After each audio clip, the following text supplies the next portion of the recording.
Set the fucker on fire.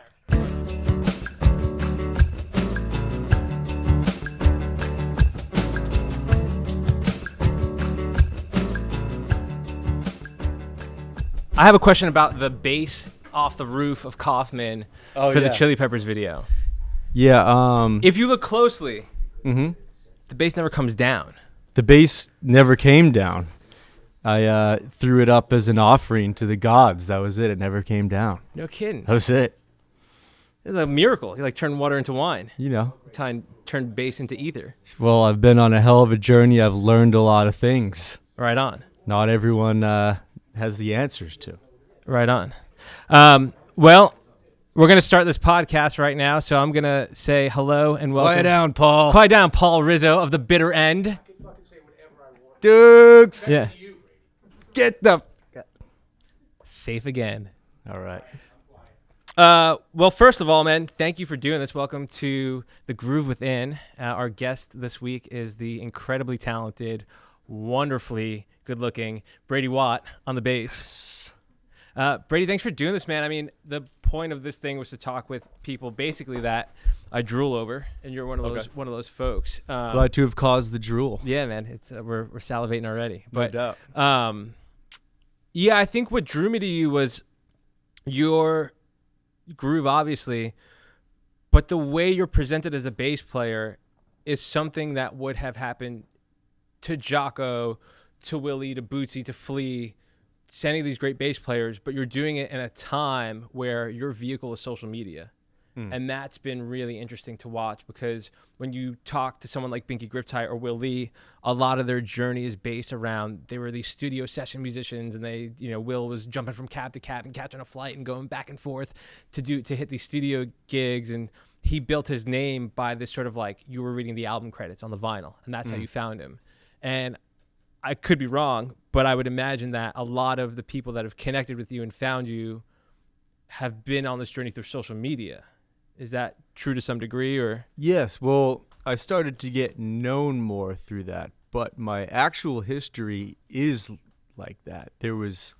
I've been playing professionally since I was 14, and I'm 36, so it's been 22 years. So there was decades of me doing sessions, and, you know, flying to gigs, and, you know, I've played on this stage hundreds of times, as well as all the other venues in this neighborhood, hundreds of times, the Blue Note. The dues were way overpaid. I started to get known on the internet. But what preceded that was a lifetime of that, mixed with the thing with me is I'm from the rap game. I'm not from the jazz world. I came up with the rappers in studio sessions with like hard individuals, you know, making beats. The aesthetic is different for me because and I just kind of came up different, and my approach has been a bit different. But when I think about Jocko and these guys that we all look up to, I think that if he was around during my era, he'd be walking more similar steps, because I'm more in tune with the music that everyone's listening to. Because let's be real, like the young people aren't listening to jazz. They don't. They just aren't. Yeah, and if they are, it's sort of become like siloed culture where a lot of folks are consuming what they consume, and there's not. It's funny. It's like you have all the information at your disposal, but it seems like the gateway isn't there to go down the rabbit hole of like, maybe it's because you would spend $30 on a record. You know, like it sounds like we're the same age, so it was like you'd run to like the Best Buy or whatever it was, or your local record shop, and get CDs. But CDs were like $25 20 years ago. Yeah, they're expensive then. Yeah. It was a commitment then. You know what I mean? So it was like different. You had a different respect for where everything came from, and now it's sort of like you can jump from thing to thing to thing. But the jazz thing and people being sort of like siloed is interesting, because they're either not listening to jazz, some of the younger cats, or if they are, who knows where they've gone from there, like what their exploration is. It's not as linear as maybe it could have been back in the day. You said something that's interesting about being around a lot of hip hop cats and like being in that scene and sort of like the posturing and being like these hard guys making these beats that were crazy, right? Like, yeah, wild environments. I didn't come up playing at the Kennedy Center or getting jazz grants or any sort of, it wasn't like a scholastic collegiate vibe, though I went to Berkeley. Okay. But my even then, it was like the people I was running with were pretty crazy. And I don't know if that was because that's what I picked, But I don't know. Life has always been pretty wild, and then that really comes in the music, and it's always the music is me, and I am it. Life and everything is very intertwined. Yeah. You could have an affinity for wild too. You might just be built into it. You might attract crazy shit. Yeah, you know fun. What I mean? Having fun out there on the road. Yeah. What I was gonna say though is, with that in mind, I feel like that's a great point, because when we talked to the other cats and some of the other episodes, it was like the most important thing is almost the hang. Like, it's not even so much about your chops or your musical ability. It's like when you get the opportunity to be in a room with certain people, how's the hang? Is it chill, or is, and the groove and almost like your ability to hang are so intertwined, right? Because it's like, if you've got nervous energy and you're ahead of the beat, it's noticeable. In the same way, I would presume if you're in these sessions, like your bars and beats, show on YouTube is insane. I mean, it's like the people that you're playing with, Yeah, you have to be able to hang with those types of people. And comfortable. Yeah, definitely. And nice guys. I've never had any problems with any of the Basin Bars guys. Have I had problems in my career, life and death situations? Yes, many. I've had guns to my head many times, not even just in in the streets and music situations. Like, shit's been crazy, man. It wasn't like I just didn't come up in a normal safe world. Just honestly, man, it's been crazy. Yeah. Which is part of it. But all that stuff, it's positive. I'm still me, and I carry it with me, and I'm able to adapt in situations and not be fazed by shit. Because when I'm doing Basin Bars, we're getting one take. It's like, you gotta hit it, dude. Yeah. Like, there isn't really room for error. What's your preparation for those episodes in general? Because I know there's this looping happening if you have not seen this program, you have to watch it. It's incredible. I mean, it's like, you've done it with Xzibit, with Warren G, right? That was the early one. Yeah. I mean, you've done incredible sessions, and it's basically Modest Yahoo was an amazing one, where you're playing these great, powerful songs with these artists that were the original artists from it. I mean, what's that like for you? Like your preparation ahead of it? Like, do you spend a lot of time sort of like workshopping it? Because if you have to get it in one take, or are you removed from, like, how do you prepare for those? I like to really over practice stuff. And I honestly, in any of them, I could have just showed up and listened to the song and then done it, honestly. Yeah. But I like to to drill stuff. Yeah. Thankfully, because that's what it takes to become a good musician.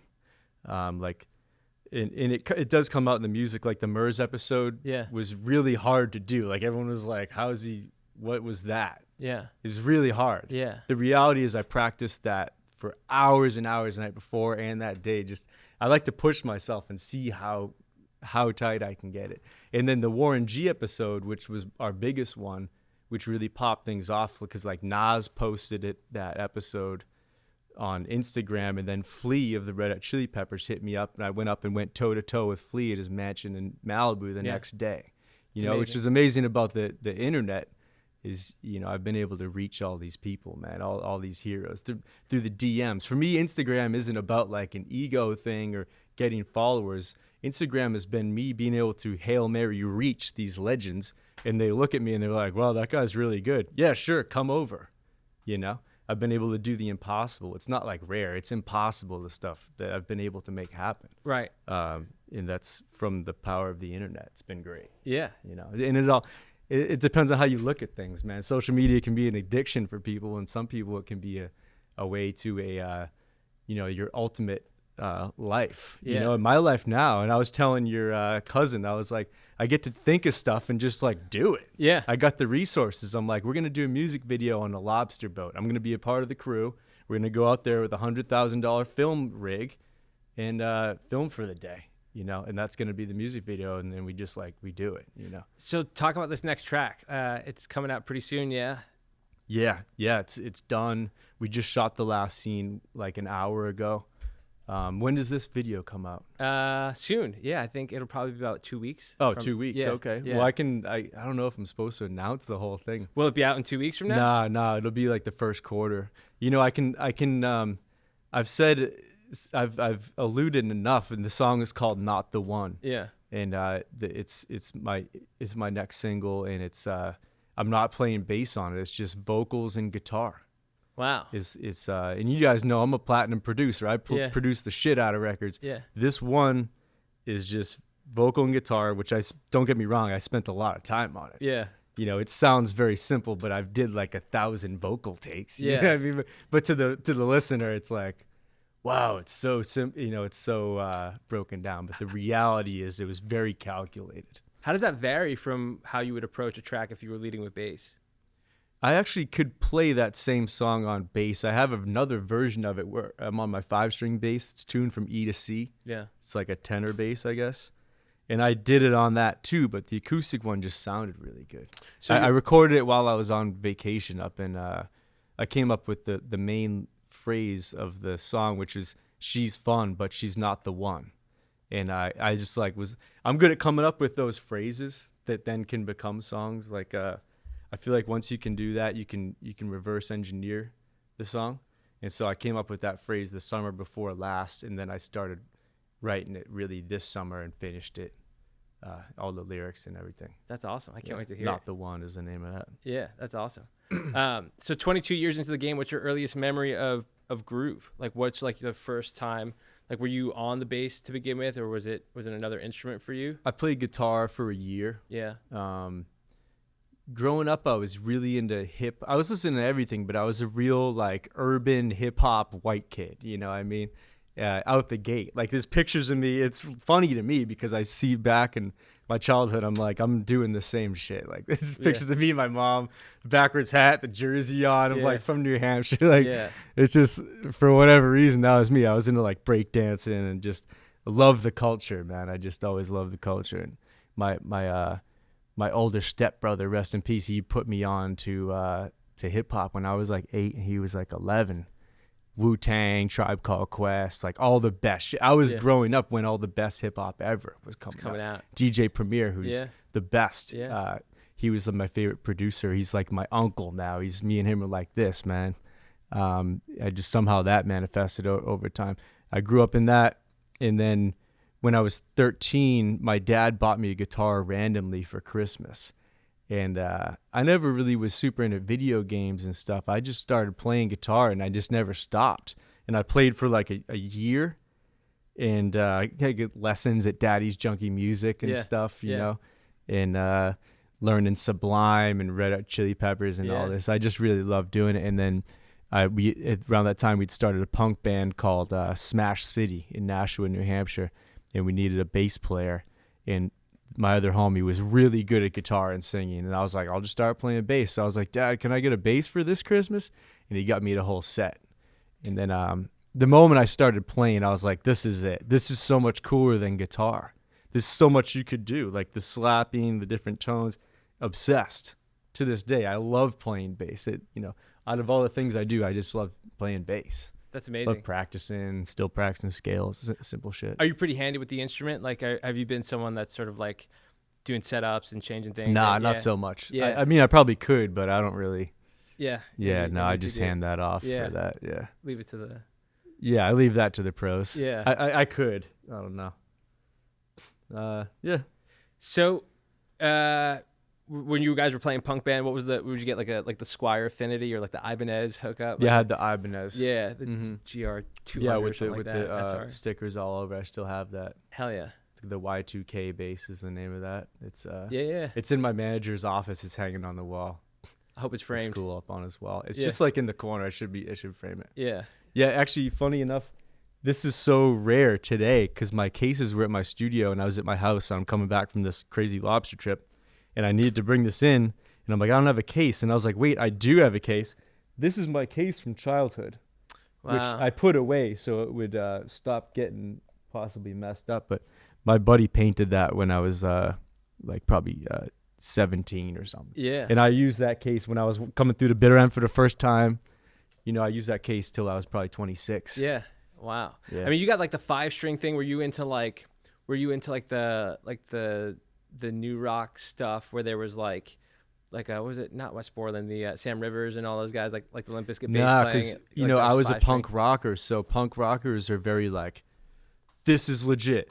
that stuff sucks. You can't listen to that band. That guy is whack. Yeah. You know what I'm talking about? Totally. Yeah. It was very the rite of passage. you're like, You have you're to a stay- poser. You have to You're stay cool. in the lane. Yeah, which is totally. ridiculous. But Now that you look back on it. yeah, it's like, it's like that in hip hop too. It's like, no, that guy's legit. No, that guy went to jail. He didn't. You know, he killed somebody. He did. He can rap about this. He can't. yeah. You know, it's absurd. Half that shit is bullshit, anyways. Yeah. You know what I mean? But yeah, it's this weird social game. So I was not into Corn or that anything scene, like yeah. that. No, there's a sticker on my bass that says Corn isn't good. Nice. Yes. Yeah. Well, shout out. Now I'm like, oh, cool, Corn. Yeah, Yeah, that's shout fine. out I'll to- do a Basin Bars with Jason Davis. Yeah. Exactly. Yeah. Whatever. Yeah. Exactly. 'Cause Yeah. I was- yeah, Jonathan Davis. Jonathan Yeah. Davis. Yeah. Now I don't care yet, but Right on. yeah, we were like anti that. But as the years went by, I didn't give a shit. Became more chill. whatever. Yeah. Well, that's awesome, man. I would love to maybe play with you for a minute and talk a little bit about maybe like your approach to groove. It's because like, you know, the bars and beats thing, you're using these loops. Like Basin Bars. I'm sorry. Basin Bars. Basin Bars, my yeah, bad. right. There you go. Basin Bars. Get the Yeah. merch. Yeah. And you sell that shirt too, right? BradyWatt.com. Yeah. Yeah. It's out beautiful. Beautiful fit. We get like a tenth a penny per stream. So buy the merch, everybody. Buy the merch. That's another thing, man. Get It's a like- lot of streams and. Yeah, talk about that for a minute, maybe before we jump into it. Is So like, streams, you know, I make money off streams, man. I own a lot of records that I produce and records that are Brady Watt records. I get a lot of streams, like a lot of streams, and it's not that much money. It's paying. It adds up. It's cool, yeah, but for the amount of records I own, it's absurd. Yeah. How much it pays. I should be set for life off of all that. how do you consume music yourself? Spotify, same. Yeah, Yeah, part of the problem. yeah, But you know, at yeah. the same time, you know, Spotify has introduced me to tons of new listeners too. So whatever. yeah. But I have a lot of streams of income. So you Yeah. know, within music. So And what do you thankfully. think for young ones coming up? Like, it's like, how do you like? What advice do you give to someone that's like picking up a bass in You have to 2023? kill it, man. You have to fucking kill it to make money in music. Like, it's cool, you can do it, but like, you got to get hundreds of millions of streams. You strike me as someone that has a plan, Sorta. The plan keeps changing, but yeah, for as sure. it should. Yeah, now it's a little more, you know, as you're coming up and like now I have the resources, you know, I Yeah. have the team and people know me. It's easier. People answer my calls. Yeah, Until I was very accomplished until Basin Bars within the music industry, but still like wasn't on. And then when I did Basin Bars, everyone started wanting to rap on my beats and stuff. Yeah. And then Jack Harlow, I did produce Jack Harlow and get my first platinum record. You know, that was like the key, the leverage key for me. Everyone wants to like be on the series that goes viral, so they got easier. Throughout your career, you'll have like certain songs that were like, chink, that opens that. All right, bang, like everything changes, you know, yeah. when you do certain stuff. And I guess the key is just not to stop. Yes. Yeah. You know, just keep going. Yeah, that's Got to cool. keep going. And you'll find success eventually. I've seen it over and over again. Everyone does.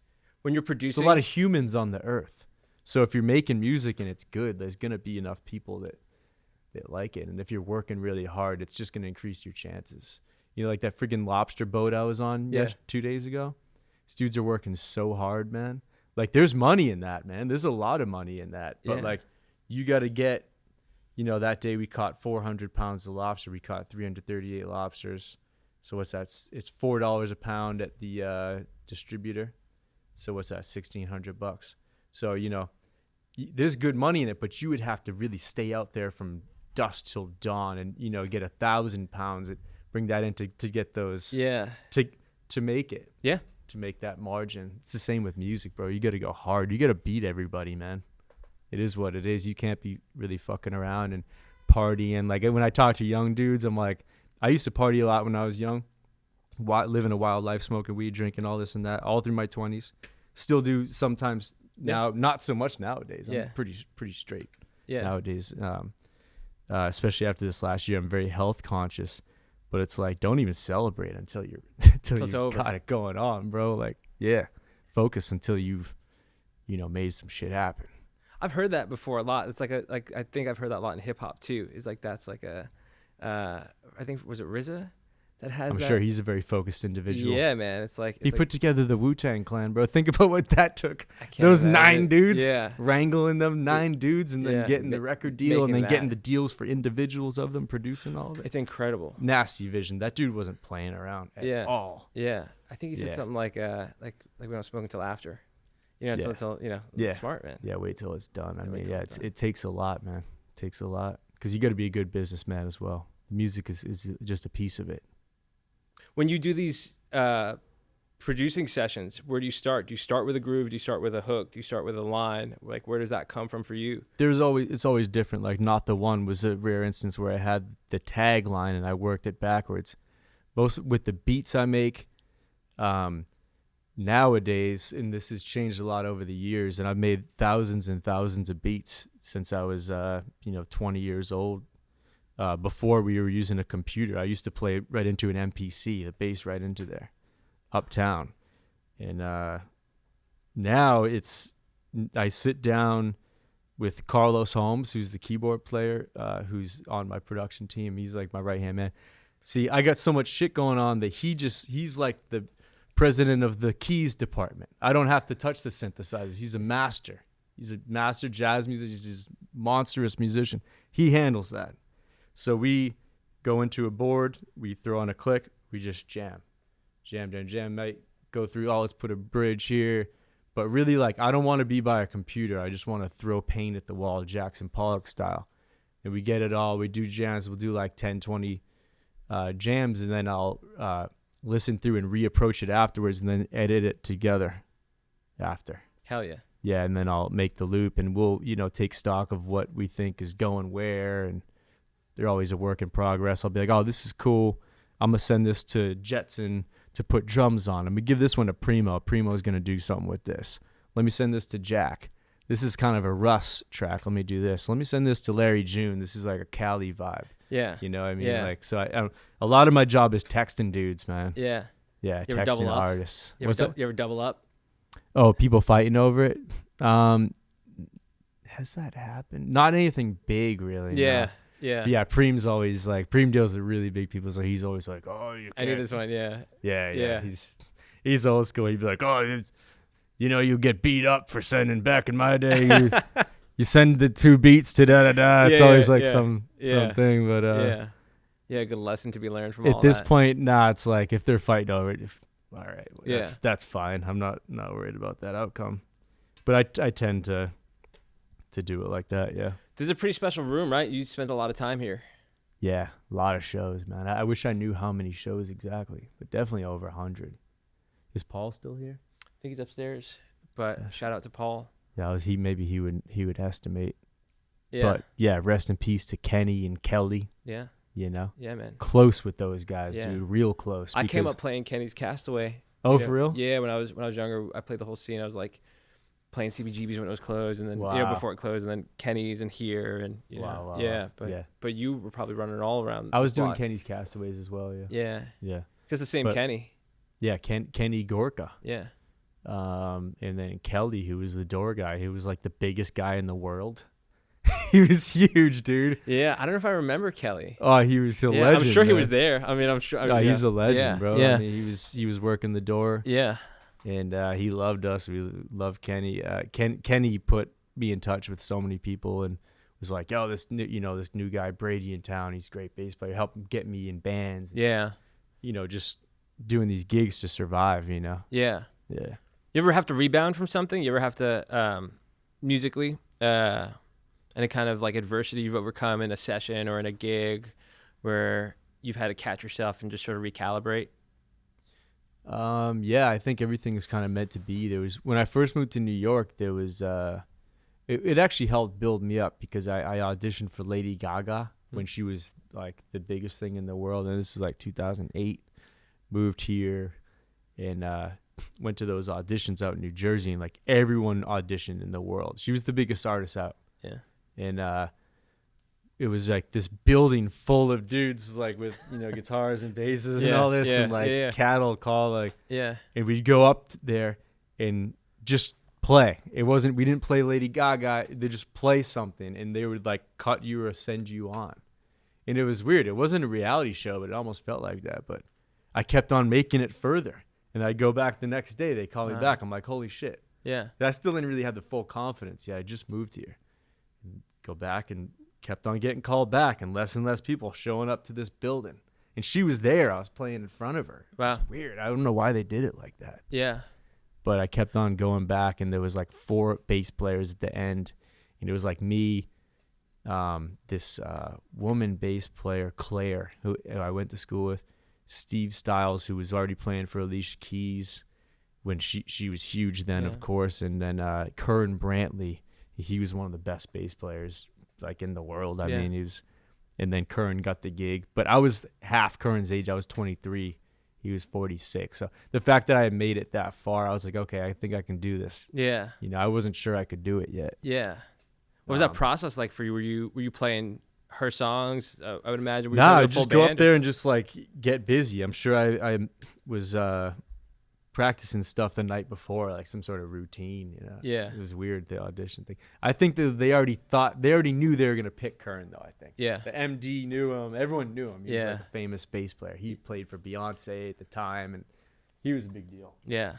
It's But brilliant. it's cool that I made it that far. But yeah, everything, doors open and close, and it's all good. You know, keep on going. How did the Robert Trujillo Brad Wilk situation happen?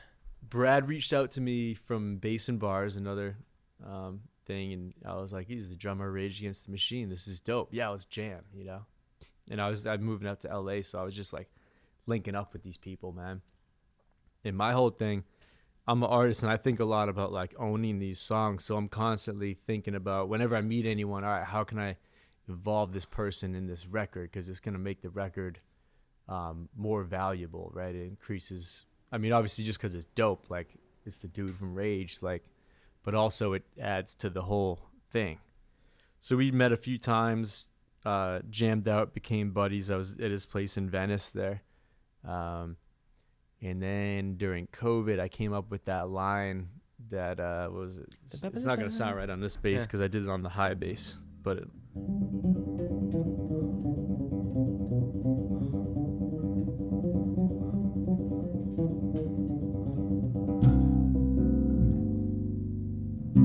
Yeah, see, it's in a different key, but it was that line, and I just sent him that loop, and he recorded drums to it. I edited the shit out of it. There was supposed to be another rock star dude on there who I won't name, but he took forever to do it. So I said, nah, I'm going to pivot. And I asked Brad, I was like, who else can we get? He's like, oh, I've been hanging with Robert Trujillo lately. I'm like, see if he's down to do it. Yeah. And then he was down to do it. Hell yeah. He hit me up. And the thing is, when these rock star dudes, when they get involved, they're going to call you and they're going to talk for like an hour. An hour. Yeah. And you got to listen. It's a vibe. You just listen to it. Yeah. You hang and they're sharing their perspective. And that's the first test. Yes. That's the first test of the phone call. And if you can hang on the phone for an hour, hour and a half, you know what I'm talking about. Dude, I know what you're talking about. I've been there. You It's know, a whole thing. It's a whole thing. And you hang up the phone giddy. Yeah, you know, I mean, it's amazing. Yeah, you know? you hang. You know, you're like, wow, that's gonna. Yeah, totally, man. I know how that is. You said something a couple of minutes ago that I wanted to bounce back to about I forget your guy's name, the key, your right hand man. Oh, Carlos. Yeah, like you're pretty outward. Like you're pretty public about. You have Ian as a great manager. Mm-hmm. You know, there's an element of team being important. Right. I think sometimes people mix up having a team with letting go of responsibility. And I think that could be a common mistake where someone assumes that, okay, in order to advance myself, I just need a bunch of people around me to do it. But in reality, you know that there's strength in numbers. And Binky Griptite, who's one of the other artists, said something great before about groove and how in order for a groove to work, you don't need 5 people going like this. You need one thing like this. And I feel that from you. And I feel that from what you put out there is that it's very clear the stakes are raised every time. It's very clear that the production value is always getting better. And it's very clear that it's a team with you. And I'd love for you to talk a little bit about that because I think that's so important. Yeah, one thing I would touch on with that is all of these jobs that it appears as if it's just me doing it, but I have a team. I have a creative director, video guy on salary. I'm with him every day. And then when we do videos like just now, there was a whole team of people doing it. There's like a guy who was like making all the runs to get food, who saved our ass several times. We wouldn't have had food during the lobster boat day, bro. We showed up. We would have been starving that day. Like, we got there and it was like, we don't have food. And these guys, we have to leave right now. Yeah. This is going to be bad. Yeah. And then dude went out, got the food, came back, saved our ass. You know what I mean? But just to show you how important all these team members are, it would have been horrible. And not to mention, on the lobster boat, the whole film crew was throwing up, except for me. It was a rough day on the open seas there. Just for instance, yeah. So there's, you know, all the video guys. I got my manager Ian. I'm right next to DJ Premier every day. We got my dude Black, who's like security and he's just like around, you know, in case. We got Keebs, who's logistics, handles all types of stuff. Carlos is there. We have several engineers. I have a mix engineer I'm going back and forth with constantly. But what I will say, every one of those roles, at one point in my life, I had to master that role. There was a time when I was editing all my video stuff in Ableton. I didn't go to school for that. I was dragging it from my phone. Like, before I did Basin Bars, I would like film myself playing it in Ableton and then sync it up and edit it and post it. I had to do a bunch of those, and then that sort of manifested Basin Bars. Yeah. You know, the manager thing, like, I managed myself and did my own PR till I was like 30 years old, till maybe 29, and then the great manager manifested. Yeah. It took years of doing it myself. It never comes out of the blue. That's a sign of any great entrepreneur too, right? Is like, you have to know how to do every job in order to know how to delegate the job. Yeah. You know, and it's worth it. And the value of a team, I would imagine, is that you have all these guys, you have the creative director, you have all these people, and they have you. Yeah. You know, and everyone sort of shares in the community. I think that's so important for people to know, you know. Yeah, and it scales. You know, you start where you're at, and then you keep going, and those people manifest. Totally. Yeah. Yeah, it's great, and it makes things more fun. And I feel like the music I make now is more me than ever, because these guys are like taking these roles, and I can just really tap in, and it's more authentic than ever. That's cool, man. Yeah. I want to ask you one more question, then maybe we can jam for a minute. Okay. But what does groove mean to you? What does groove mean to me? It can mean so many things. One thing with music, it's like, how in tune with yourself are you? You know, that's when it starts to get really good. Groove has a lot to do with breathing for me. It's so many different grooves as well that you can make. But yeah, I think it has a lot to do with resonance and being centered within yourself and comfortable with yourself, which is, hopefully, if you're, you know, living, you're getting better at that every day. Hell yeah. You know, I wasn't always this confident, you know, not even close, man. You know, and people probably think that. I'm like, dude, nah. Like, when I was younger, I was so scared to go on stage. You used to have to get fucking hammered to go on stage, man. You know, it wasn't always this easy looking. But now, you know, I'm just. And then would you beat yourself up after the show for getting so hammered before the show? Nah, I wouldn't. Cool. I wouldn't get hammered visibly, but like I had to really loosen up. Yeah. But then that was for a bit, and then I was like, okay, no more of that, you know. And then was able to just go on and be very straight. Where do you find the ability to stay disciplined? Well, a lot of it is necessity, you know, because in order to continue to succeed, I had to be disciplined, and I never had an abundance of money. I don't come from money. Things were pretty scary, man. You know, like when I moved to New York, it was the same year the bank took my family's house. I didn't have shit. Yeah. I was like really living in the ghetto, man, like with no money and no job. And I had to make this pay the rent to keep a roof over my head. There was no fallback, and it didn't get easier for a long time. Yeah. Long time, till I was in my 30s, bro. I was living in an abandoned building for years. Like when I was performing on this stage, I was taking a train back up. I lived in an abandoned building on 137th Street. You know Alameda, who I used to play for? Yeah. His family owned a brownstone on 137th Street since back in the day, but it was like it was an abandoned building. But at one point, I was like, dude, can I just like move in there? Like we rigged up so I had no heat for years, but we had we wheeled the hot water heater that the National Black Theater was getting rid of. Yeah. we wheeled it to the house and installed it. So I had hot shower, and I'd take a hot shower, do a nice workout, Yeah. and get the day going. But it was cold. Like one of the winters was one of the coldest winters New York City had in 50 years. Yeah. I had lockjaw for years, dude. I was sleeping fucking seeing my breath, dude. Just I didn't have money, man. I had to keep the overhead low. Yeah. You know, just to eat. It was nasty. My come up was nasty, bro. Yeah. Yeah, Well, I you're wouldn't here. wish it on anyone. Like even with my kids, when I have kids one day, I'm not gonna make them become a musician. Yeah. Hell no, this shit's been wild, bro. Were you supported going into this? Yeah, I have really good parents. They weren't rich, and it wasn't poor either. But it was like, you know, I had to make a way. They were just really good. My parents were divorced, but always very just good people, and didn't tell me not to do anything. They weren't musicians. They weren't the parents pushing me into it. Yeah.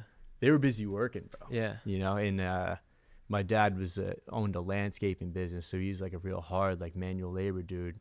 And I grew up doing that type of work, you know, laying bricks and building stone Hell yeah. walls and shit. Yeah. You know, Yeah. so when I came time for me to be in the music business, this shit is easy compared to building walls. And let me tell you, compared to lobster fishing that I just did, that is way harder than when I grew up doing. I couldn't believe those guys, dude. Yeah.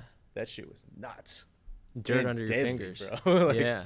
you can die out there easily. But. Wow. So this is a blessing. Like it was a hard come up, you know, financially and everything, but it could be so much worse, man. I'm so grateful you're here, man. Thank you for Grateful to be here. yeah, Glad for- to do for it. doing And this. yeah, Paul's been telling me we got to do something for so long, and Yeah. I owe him. I owe the bitter end. So Yeah. I'm like, yeah, let's get Yeah, it. it's awesome. This is it's such an amazing room, and it's cool Yeah. to see that it's still here. There's so many places that are not here anymore, Yeah.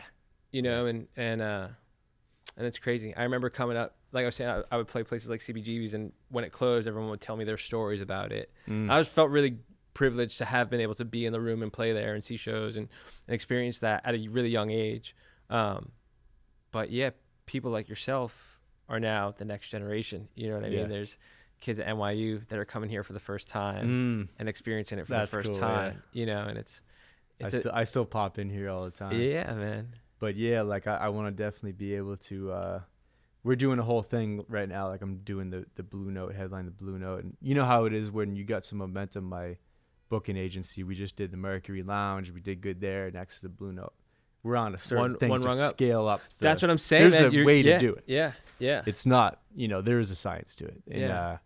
that's what we're doing right now. But it would be cool if I get to the point where I can go, all right, boom, solo show, bitter end tonight, 10 p.m. $20 at the door, sold out. All right, boom, yep, we in there. I love it. You know, that's where I would like to be at my pull as an artist. Yeah. Packed out, y'all make all the money. Okay, we take the door. Good night. Brilliant. Yeah. You know, Have what I fun. mean, that's where I'm trying to be within the, you know, about a year or two. We're getting close. Well, we'll see you in about 50 weeks. Yeah, Right, we're getting yeah, close, we're gonna man. do it. Yeah, man. You want to play for a minute? Yeah, sure. Let's do it, dude. Yeah. Thank you for doing this, Brady. Thank you.